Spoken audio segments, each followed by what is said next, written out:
Un jour d'hiver dans la ville de New York, un mystérieux événement a commencé à se dérouler.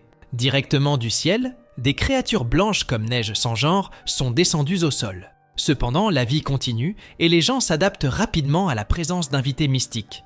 Parmi eux, la veille de Noël, un homme nommé Brian a passé un long moment à examiner une étagère de poupées avant d'en choisir une. Au moment du paiement, la caissière a accidentellement laissé tomber la monnaie de ses mains.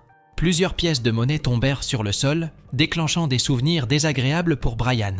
Dans un état maussade, il rentra chez lui.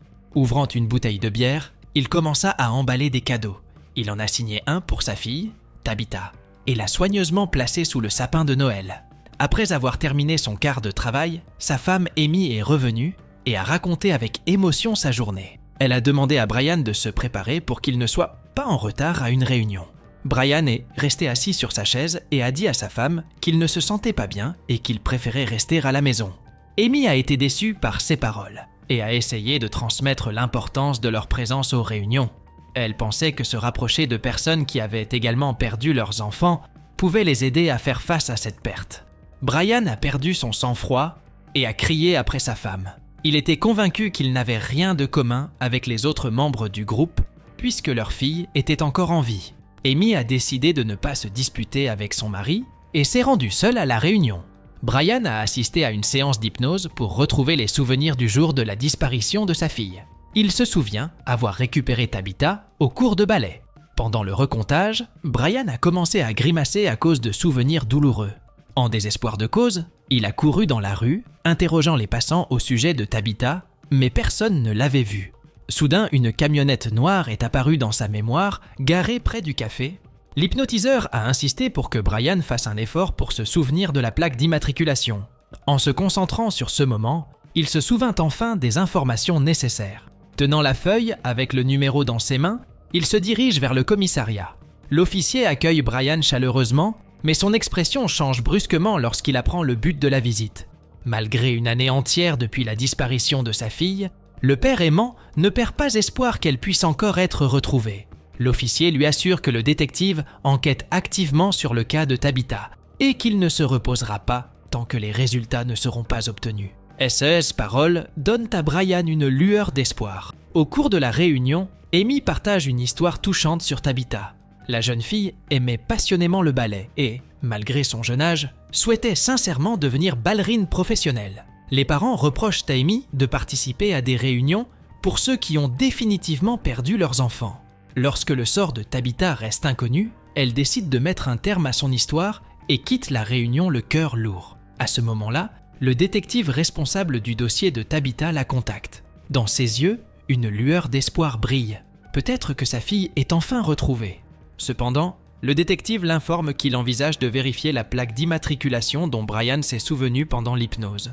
De retour chez lui, Brian confronte sa femme désemparée mais n'y attache pas beaucoup d'importance. Ouvrant mécaniquement l'armoire aux marqueurs, il découvre qu'ils ont disparu.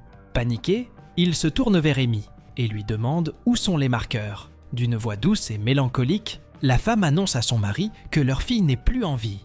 Brian se met en colère contre Amy et refuse de reconnaître ses paroles dures. Le lendemain matin, Brian reçoit un appel d'un détective qui l'informe que l'identité du propriétaire de la fourgonnette noire a été déterminée.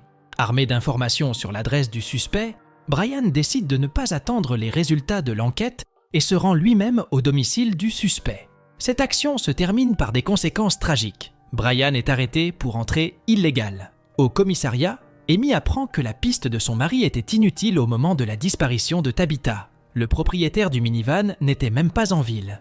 Heureusement, Brian n'est pas inculpé et est libéré après avoir payé une amende. Tony, l'un des participants à la réunion, vient chercher le couple marié au commissariat. Cela éveille les soupçons chez Brian, qui ne comprend pas comment sa femme est rapidement devenue proche de cette personne. Depuis la disparition de leur fille, elle a protégé les sentiments de son mari. Elle n'a pas discuté de sa consommation d'alcool ni de la décision de quitter son emploi. Elle comprenait ses dépenses en cadeaux pour Tabitha. Cependant, Amy en a assez d'être forte et de porter toutes les responsabilités sur ses épaules. Finalement, Amy avoue à Brian qu'elle l'a trompé avec Tony. Cette révélation soudaine le choque. Il confronte sa femme à de nouvelles accusations. Refusant d'écouter les raisons de ses actes, Amy supplie son mari de reprendre ses esprits et de se battre pour leur mariage. Sinon, il risque également de la perdre. Dévasté et écrasé par ce qui se passe, Brian entre dans un restaurant ouvert tard le soir en quête de réconfort et d'alcool. La serveuse lui propose de la bière, mais il demande quelque chose de plus fort. Elle trouve une bouteille de vodka dans le bureau du directeur et lui propose de boire ensemble. Alors qu'il se saoule, elle commence à flirter avec Brian, mais il lui montre son alliance. La serveuse décide de partager sa récente révélation avec l'homme. Pendant son quart de travail, elle a vu un client frapper son enfant pour désobéissance. La scène a déclenché chez elle des flashbacks désagréables et elle est sortie pour se calmer. De l'autre côté de la rue, elle a remarqué un trafiquant de drogue qui travaillait régulièrement dans le quartier. Ce jour-là, elle l'a approché pour lui acheter des affaires. Le marchand lui offrit une substance unique, un liquide rouge obtenu à partir des veines des anges tombés du ciel. Il l'a assuré des sensations incroyables qu'elle allait éprouver. Troublée par la manière sacrilège d'obtenir les médicaments, la serveuse souffrait toujours d'un violent mal de tête dû au cri de l'enfant. Elle a décidé de prendre le risque et de l'essayer par la suite. Sa perception du monde a radicalement changé. Après avoir terminé son étrange histoire, la serveuse suggère de jouer à un jeu avec Brian pour déterminer qui est la pire personne. Avant qu'il puisse répondre, elle révèle sa transgression. Elle assiste aux mêmes réunions qu'Amy, rencontrant des parents qui ont perdu leurs enfants. Contrairement à eux, son enfant n'est pas mort. Elle a abandonné l'enfant dans un restaurant à l'extérieur de la ville. Choqué par l'histoire de la serveuse, Brian demande anxieusement où se trouve sa fille. Cependant, la serveuse ne sait pas ce qui est arrivé à son enfant et n'a pas l'intention de la ramener. La fille regarde Brian, lui demandant de raconter son histoire. Brian raconte que Tabitha était amoureuse du ballet, mais qu'elle n'avait pas le courage de danser en public. Il promit donc de veiller sur elle et assista à chacun des cours de sa fille. Ce jour fatidique où ils allèrent manger une glace, il la perdit brièvement de vue en se penchant pour ramasser une pièce de monnaie tombée. Au cours de ces quelques secondes, un inconnu a enlevé Tabitha, révélant ainsi leurs âmes. Brian et la serveuse se rapprochent. Après avoir fini une bouteille d'alcool, ils dansent au milieu du dîner dans un moment intime avant de s'embrasser. Le jukebox s'éteint de manière inattendue. La jeune fille s'y précipite, essayant d'y insérer un peu de monnaie pour restaurer l'atmosphère romantique. Une poignée de pièces lui échappe des mains, heurte les carreaux et réveille des souvenirs douloureux du passé de Brian. La serveuse retourne vers son partenaire, mais celui-ci quitte le restaurant en silence. En se promenant dans une rue nocturne déserte, Brian remarque la silhouette de Tabitha devant lui.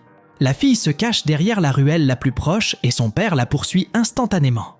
Il tourne au coin mais n'y trouve personne. Son attention est attirée par un marqueur marron posé au sol. Plusieurs autres balises sont dispersées devant, formant une sorte de chemin menant à une poubelle.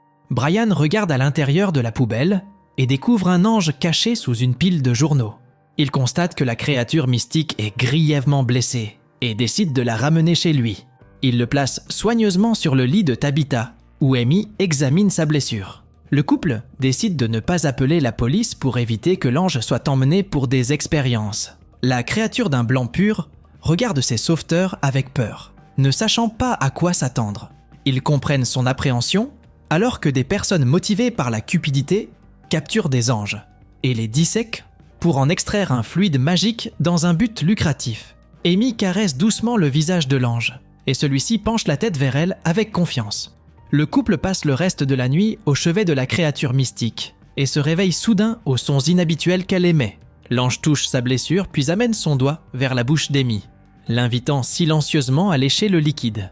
Après cela, il répète les mêmes actions avec Brian. Les propriétaires ressentent une présence et expriment à haute voix les pensées qu'ils nourrissent depuis longtemps. Brian est prêt à admettre que Tabitha n'est plus en vie mais ne peut pas imaginer sa vie sans elle.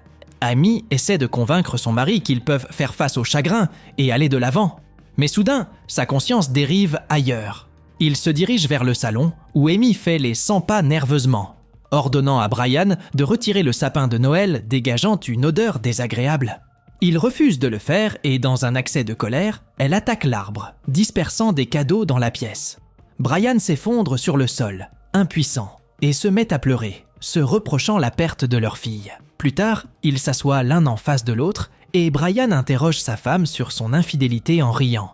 La femme avoue qu'elle aimait s'engager dans des escapades romantiques avec quelqu'un d'autre et qu'elle le faisait directement dans leur cuisine lorsque son mari n'était pas à la maison. Brian sort en trompe de la maison et assiste à un rassemblement où il frappe Tony au visage avec colère. Lorsqu'il rentre chez lui, Amy s'occupe tendrement de sa main. Ils se replongent dans leurs souvenirs de jeunesse et dans le moment où ils se sont sentis attirés l'un par l'autre. Des sentiments oubliés éclatent dans leur cœur et se fondent dans un baiser. L'ange descend lentement dans le salon, observant curieusement ce qui se passe entre le couple. Il ferme les yeux avec plaisir et l'espace qui l'entoure se remplit d'une douce lumière. À un moment donné, il se tranche brusquement la gorge et le liquide se répand sur les amants passionnés. Ils ne le remarquent pas et atteignent leur apogée. Puis, la lumière les engloutit complètement. Brian et Amy se retrouvent dans une salle de concert vide. Ils découvrent la veste de Tabitha sur l'un des sièges et regardent la scène avec étonnement. Le rideau se lève et ils voient leur fille vivante commencer sa représentation. Les parents regardent avec admiration la danse étonnante de Tabitha, incapables de retenir leurs larmes. Le mystère de l'arrivée d'êtres mystiques sur Terre restait entier. Pour Brian et Amy, la rencontre avec l'ange a apporté la guérison tant attendue à leur cœur tourmenté et affligé de chagrin. Ils se rendirent compte que leur fille n'était plus avec eux dans ce monde. Mais l'ange leur donna l'occasion inestimable de lui dire au revoir. Sur ce film se termine ici. Si vous avez apprécié cette vidéo, partagez cette histoire intense avec vos amis et votre famille. Pour des histoires plus captivantes, abonnez-vous à notre chaîne. En attendant, profitez de ces histoires et rendez votre journée incroyable.